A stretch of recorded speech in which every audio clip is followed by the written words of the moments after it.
Bienvenidos al programa Diálogos en Tierra del canal Tierra Televisión. Hoy tenemos con nosotros al escritor Alfonso Vasallo, escritor, cofundador del diario El Mundo, director de la revista Época, bueno, una amplísima trayectoria. Estamos encantados de que esté aquí en el cuartel general y venimos a hablar, con motivo de los 100 años de la Guerra de África y de Anual, pues precisamente de un libro que acaba de sacar que se titula El prisionero de Anual. Yo lo he leído y la verdad es que me ha llevado a unos lugares donde otros libros no te llevan, y es que es un cautiverio. Nosotros hemos hablado mucho de Anual, hemos estudiado mucho como militares que somos la Guerra de África, pero este libro tiene una cosa fundamental y son las vivencias de Francisco Vasallo, abuelo del autor Alfonso Vasallo. Bienvenido, Alfonso. Muchas gracias, un placer estar aquí. Primero me alegra verte. Cuando he visto el libro y he estado viendo tu foto, la verdad que he dicho, anda, si es William Faulkner. Ya me gustaría. No, bueno, en literatura la verdad que William Faulkner para mí es un gran escritor, pero bueno, también estoy aquí acompañado de un gran escritor, Y vamos a empezar con El prisionero de Anual. A mí hay una cosa que aunque no lo sepa, mi especialidad es la literatura, aunque parezca mentira. Bueno. Y una de las cosas que me ha llamado mucho la atención es que el mismísimo Valle Inclán, en Luces de Bohemia, cita a tu abuelo, a Alfonso Vasallo, Francisco Vasallo, lo cita, pues bueno, solicitando que sustituyan a más y nada menos que a Galdós en la RAE, que tenía muy mala leche Valle Inclán, ¿no? Pero bueno, ¿por qué llega hasta esta altura su fama, no? Bueno, vamos a ver, llega porque la historia es que él hace una labor humanitaria en el cautiverio de Axdir, ¿no? Primero estuvo en Anual y luego en Axdir, en la bahía cerca de Alucemas. Una labor montó un equipo de sanitarios, salvó a mucha gente de morir del tifus, a heridos, montó una brigada de enterradores y llegó a enterrar a 600 cadáveres de españoles que estaban desperdigados por toda esa zona, por Anual, por el Izumar, por Igueriben, por ejemplo. Es una labor impresionante y cuando es liberado es recibido en España como un auténtico héroe, como el ángel del cautiverio. O sea, su gesto, más que un acto militar de armas, fue un hecho humanitario y fue recibido por todas las autoridades de las principales ciudades, nombrado hijo predilecto de Córdoba. Él era de allí, recibió la Gran Cruz de Beneficencia, la Medalla de Sufrimientos por la Patria, y tanta fue la fama del sargento Vasallo que Valle Inclán efectivamente lo incluye. Evidentemente es un detalle humorístico, ¿no? O sea, porque claro, ¿qué había hecho el sargento Vasallo? Aparte de toda esta labor maravillosa, escribir unas memorias del cautiverio donde cuenta escuetamente lo que había hecho, ¿no? Y entonces coge Valle Inclán y dice, bueno, pues para sustituir a Galdós, al autor de los episodios nacionales, vamos a poner al autor de los episodios africanos, ¿no? Y ese es el sargento Vasallo. Es una broma que pone en boca de Max Estrella, el protagonista de Luces de Bohemia, pero que refleja evidentemente la popularidad que tenía. Eso sí, como él era solo sargento, Francisco Vasallo, al ser liberado, abandona el ejército, entra en la vida civil y claro, su figura poco a poco se va olvidando con el paso del tiempo. La verdad es que, como he dicho antes, a mí me impresiona la novela en el sentido del cautiverio, ¿no? Porque vemos auténticos héroes ahí que han pasado, todos los héroes de los que vamos a hablar, pero todas las naciones han tenido su Amanecer Zulú, han tenido su Vietnam. Sabemos, en España sabemos cómo regresan a Estados Unidos los soldados, qué tipo de recibimiento reciben, más bien negativo, pero sin embargo en el caso de tu abuelo no fue así. ¿Fue así para todos los soldados que regresan de África? No, para muy pocos, ¿no? O sea, hubo algunos que sí, pero otros que no. O sea, claro, él lo que pasa es que muchos cautivos que se habían escapado antes llegaron a España y se hacían eco de las hazañas de Vasallo, ¿no? Entonces eso hizo que cuando llegó, pues fue recibido como un héroe. Y luego no hay que olvidar otra cosa: en el desastre hubo luces y sombras, ¿no? Algunas terribles de algunos mandos, algunos altos mandos que cometieron errores y que incluso cometieron actos de indignidad, como por ejemplo pagar dinero a los rifeños para salvar la vida.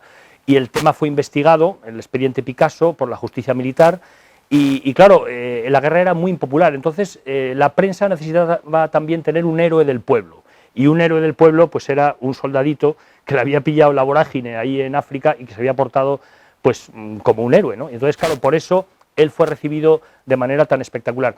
Pero debo decir que no es el único, ¿no? Ya digo, el teniente Casado fue otro que lo has mencionado, único superviviente de Igeriben, fue otro personaje también muy famoso. Hay otros muchos en el libro, aparecen otros muchos que ya solo ellos merecerían una película.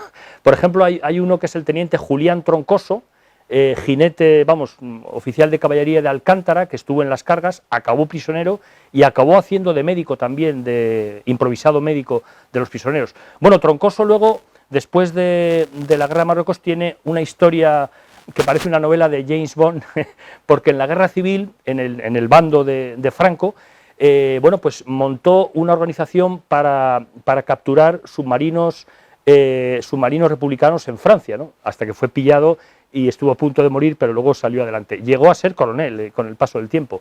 Y bueno, pues es un personaje fascinante que se da cita con el sargento Vasallo. O sea, al final el libro es un mosaico de personajes en los que está Vasallo, pero también están otros muchos con unas trayectorias llenas de acontecimientos, ¿no? Hay fugas, hay evasiones, hay fusilamientos, hay tifus, etcétera, ¿no? en el libro.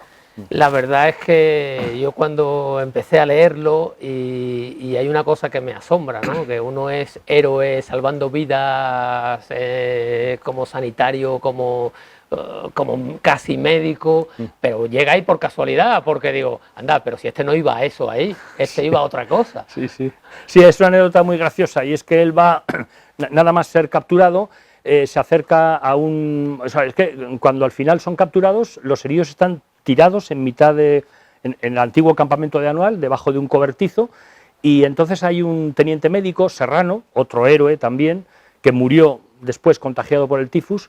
El teniente médico Serrano se dedica a curar a los heridos, muchos heridos de bala, de los combates anteriores, y otros enfermos de enfermedades infecciosas. Entonces, mi abuelo, el sargento Vasallo, en un combate anterior en la guada de Darkeb Dani, pues una bala le rozó el correaje y le dolía un poco el hombro, entonces fue a aquel improvisado hospital para decir que le dolía el hombro, pero al ver el espectáculo le dio tanta vergüenza que dijo, he venido aquí para ayudar, y ya se quedó a ayudar y se convirtió en el creador del equipo de sanitarios de los prisioneros. La verdad que en ese aspecto, en el cautiverio, porque claro, los oficiales van a un lado y luego la tropa se queda con el personal civil en otro, y les prohíben incluso el saludo, quieren eliminar cualquier tipo de disciplina, cosa que ya, claro, desencaja a los propios militares, pero sin embargo hay 4 sargentos que deciden organizar,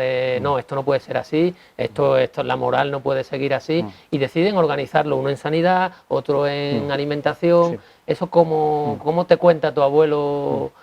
Sí. ¿Qué surge eso? Bueno, muchas de las historias se las he oído yo porque tuve la suerte de conocerlo, murió con 92 años, pero claro, yo era como muy pequeño, con lo cual luego en realidad me he enterado más después, cuando he ido a la documentación y cuando he ido a sus memorias y a otros muchos testimonios de otros prisioneros que he cruzado con los datos que tenía de mi abuelo. Ellos se dieron cuenta efectivamente de que la moral es decisiva. Estaban hechos polvo, primero porque mi abuelo había presenciado la muerte de 900 compañeros suyos en Darkeb Dani, o sea, la muerte a balazo limpio a manos de los rifeños, ¿no? Y entonces la moral estaba por los suelos. Se dan cuenta de que no pueden llevar, como dice él, una vida de rebaño, sino que tienen que tener eso organizado, organizar las comidas, organizar el servicio sanitario, poner un cierto horario para evitar que la gente, que la gente se deprima, ¿no? Y lo consiguen. Hay una escena también muy bonita que aparece en el libro, y es cuando ellos están allí en el campamento de prisioneros de Anual y vienen los capturados en Monte Arruid. En Monte Arruid resistieron 3.000 hombres, hubo también un pacto de rendición, los rifeños no cumplieron el pacto, mataron a muchos de ellos, sobrevivieron muy pocos, y los que sobrevivieron, capturados, llegaron a Anual, entre ellos el general Felipe Navarro, que era el sustituto de Silvestre cuando muere, la máxima autoridad en la zona es el general Felipe Navarro, ¿no? Entonces Felipe Navarro llega con los prisioneros de Monte Arruid, llega al campamento de Anual, donde están desperdigados los demás prisioneros, y al ver que llega el general Vasallo, mi abuelo, y otro sargento, Martínez Arenzana, se dan cuenta de que hay que darle novedades. Entonces es una escena impresionante porque mandan formar a la tropa, y la tropa, a pesar de que les habían dado órdenes de que no le venían saludar a ningún mando, los 300 forman como un solo hombre, y el sargento Martínez Arenzana, que es el de máxima graduación, cuando pasa por delante el general Navarro, se cuadra a la orden de vuecencia, mi general. Bueno, es una escena impresionante porque están rodeados de rifeños con fusiles. Un escolta rifeño le dice que general no mandar, y entonces, claro, ya la tropa se dispersa y se llevan a los prisioneros. Pero es curioso cómo a veces la disciplina les da una inyección de moral a esos hombres, porque es que si no, o sea, eso de no tener referencias, de no poder saludar a ningún mando, depender de los captores rifeños que te la podían jugar. De hecho, hubo varios fusilamientos de prisioneros, ¿no? O que te podían chantajear cortando las provisiones de víveres que recibían, con lo cual hubo periodos en los que se pasó hambre.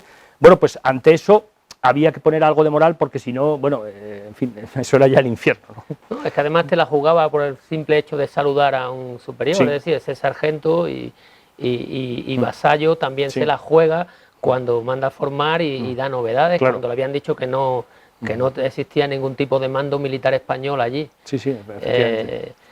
Y luego también me gusta el tema que sacas, el tema de las fugas, porque hay una fuga increíble. Sí. Cuéntanosla. Sí, porque... sí, hay varias fugas. Al principio se menciona una muy espectacular del campamento de los jefes y oficiales, que es la del teniente médico Vázquez Bernabéu, personaje increíble también, que se fuga a nado. Él era de Valencia y se ve que, bueno, no nació en Valencia, pero de familia valenciana. Y claro, tenía dotes de nadador y consigue llegar 800 metros desde la playa de Alucemas hasta el Peñón, que era y es territorio español, es una fortaleza española, y se salva. Y esa es una fuga muy espectacular. Y luego mi abuelo participa en otra fuga, hubo varias a lo largo del cautiverio, en algunos casos consiguieron llegar a Melilla, en otros fueron capturados y fusilados. Entonces él participó en una fuga organizada con un moro amigo. Había moros que querían congraciarse con los españoles porque estaban enemistados con la familia, con el clan, la tribu de Abdelkrim, los Beni Urriagel, y hay un moro que quiere pasarse a las líneas españolas y organiza una fuga, ¿no? y se fugan 9. De Ait Cámara, que es un poblado que está a unos 14 kilómetros de la playa de Alucemas, ¿no? Entonces salen una noche. Les hacen, hay un guardián moro que lee los nombres de los 9 y dice que os llama el jefe de los cabecillas moros. Salen a la vista de todos los 9, pero en lugar de ir a ver al cabecilla moro, lo que hacen es tomarles de vía, Diego, y irse 14 kilómetros por la noche, a las 10 de la noche, hacia la playa de Alucemas, con la idea de coger una pequeña embarcación y llegar al Peñón. Cuando llegan a Alucemas hay oleaje, y se dan cuenta de que es muy difícil. Se montan en la embarcación, pero nada más empezar a meterse en el mar, vuelca y no pueden seguir. Entonces el guardián rifeño, el que les había ayudado a escapar, dice que tiene un amigo que se llama el Moreno, otro moro, y que pueden pasar el día, y al día siguiente, si el estado del tiempo ha mejorado, pueden llegar al Peñón, y si no, irían por tierra. Ir por tierra era muy peligroso porque, claro, había que cruzar el Izumar, había que cruzar Anual, y eso estaba infestado, lógicamente, de jarqueños rifeños, ¿no?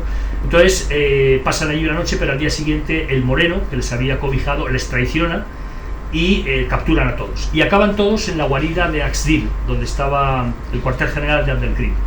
Y entonces mi abuelo está convencido de que le van a fusilar. Después de eso nos fusilan a todos. Sin embargo, no le fusilan a él, sino que fusilan al moro que les había ayudado a escapar, que se llamaba Amar Sito.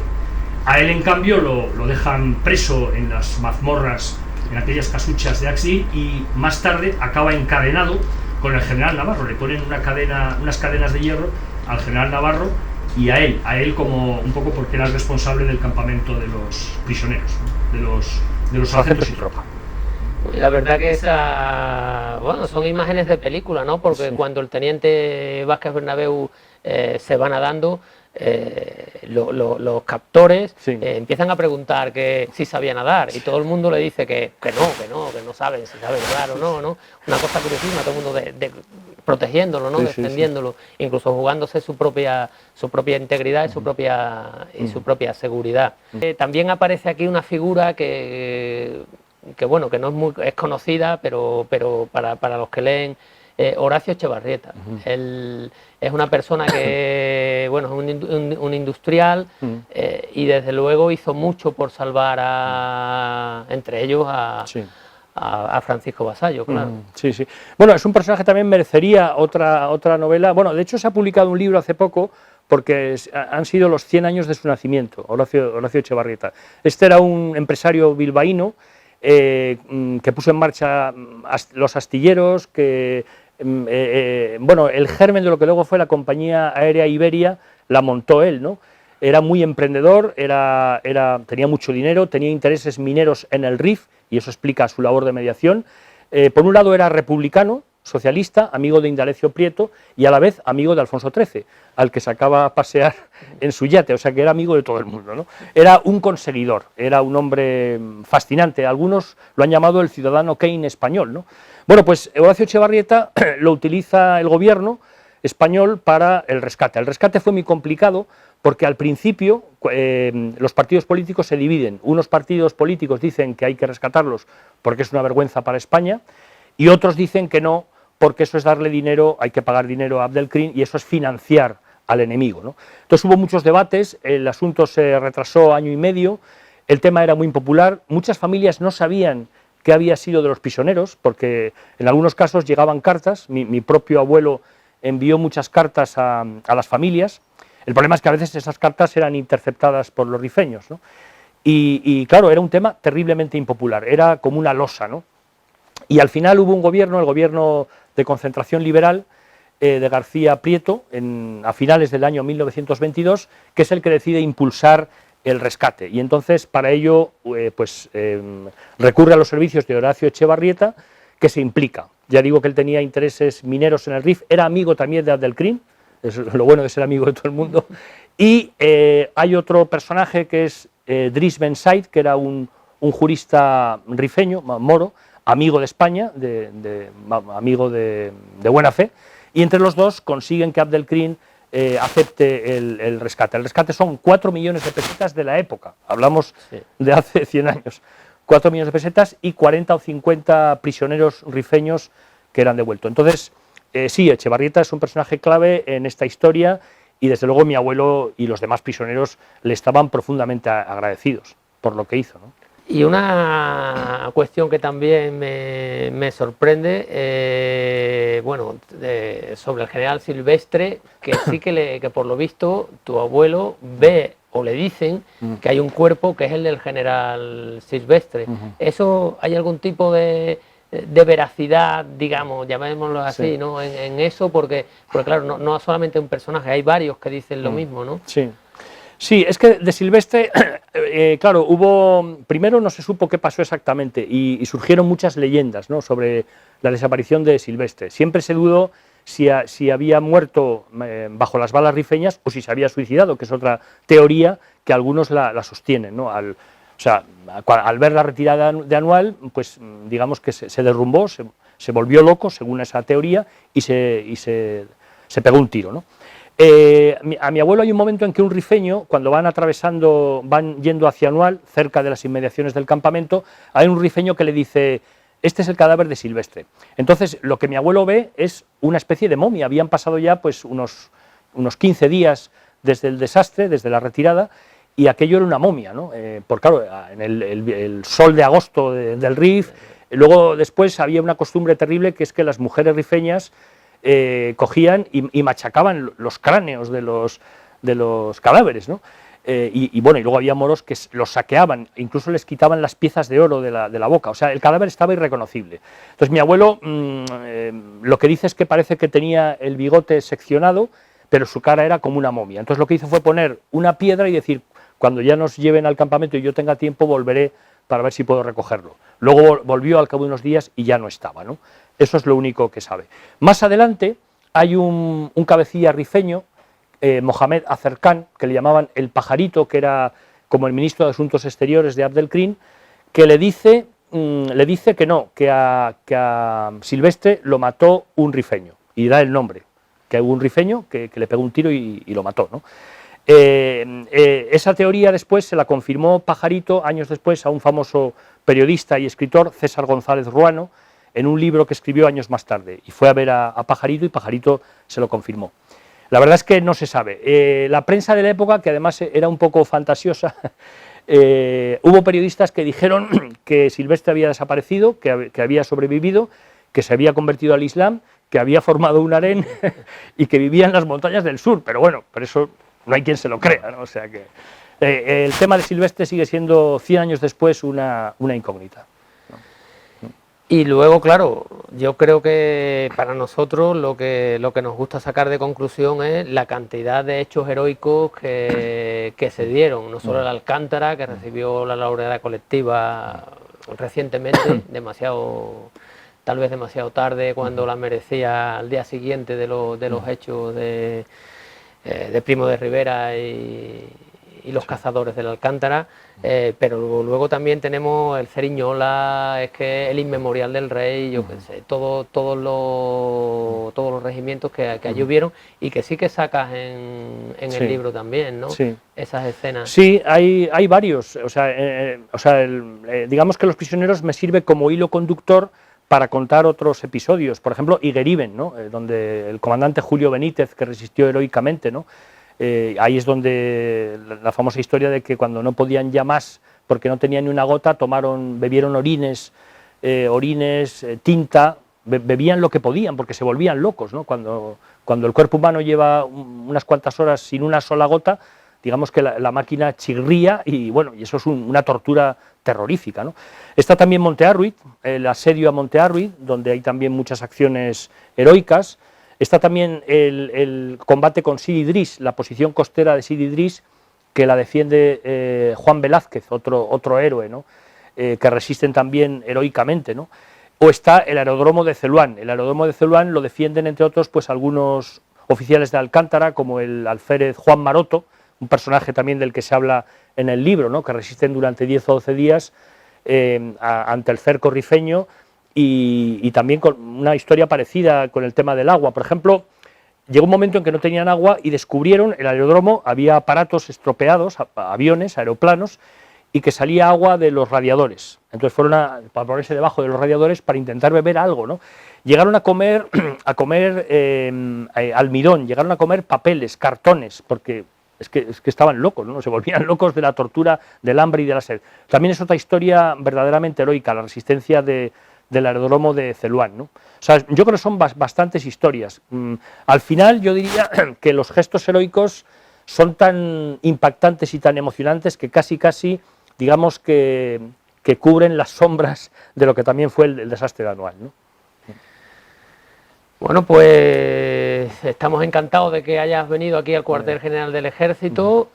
Alfonso, como decimos siempre, este es tu ejército, este es tu cuartel general y cuando quieras aquí nos tienes. Muy bien, pues es un honor para mí y un placer y nada, y muchísimas gracias por la entrevista. Muchas gracias. Pues gracias a ti por este libro, y que desde luego yo lo he leído, he tenido la suerte de leerlo ya y espero que mucha gente lo lea. Desde luego aquí en el cuartel general vas a tener tu público. Muy bien, muchas gracias.